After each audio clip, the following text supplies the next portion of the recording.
Assalamualaikum warahmatullahi wabarakatuh. Mohon izin perkenalan diri. Nama saya Olivia Margarita dengan NIM P17410231022 dari kelas 2A Prodi D3 Rekam Medis dan Informasi Kesehatan.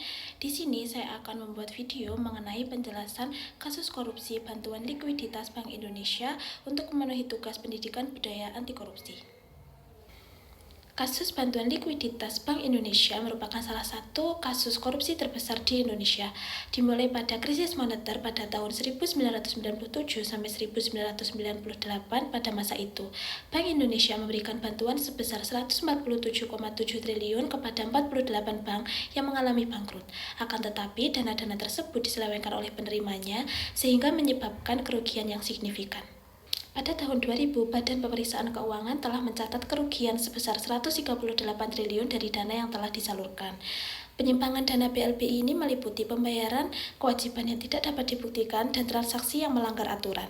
Kegiatan pengusutan dan penanganan kasus telah dilakukan oleh berbagai badan penyelidikan, yaitu yang pertama adalah Satuan Tugas BLBI, di mana Presiden Joko Widodo telah membentuk Satgas Penanganan Hak Tagih Negara Dana BLBI pada tahun 2021 kepada obligor dan debitur yang memiliki tagihan sebesar 110,45 triliun.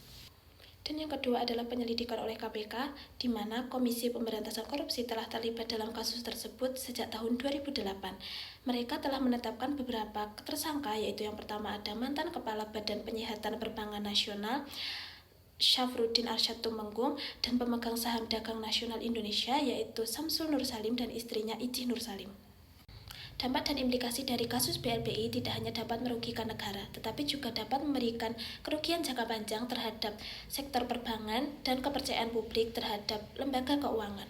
Proses hukum yang lambat dan hambatan penegakan hukum dapat memperburuk proses penegakan hukum pada kasus ini, sehingga pelaku masih bisa bebas dan dapat melarikan diri ke luar negeri. Dengan upaya pemerintah saat menangani kasus ini melalui proses penagihan dan investigasi, diharapkan dapat mengurangi kerugian negara dan perbaikan pengawasan di sektor perbankan. Sekian video yang dapat saya sampaikan. Ada kurang dan lebihnya saya mohon maaf. Wassalamualaikum warahmatullahi wabarakatuh.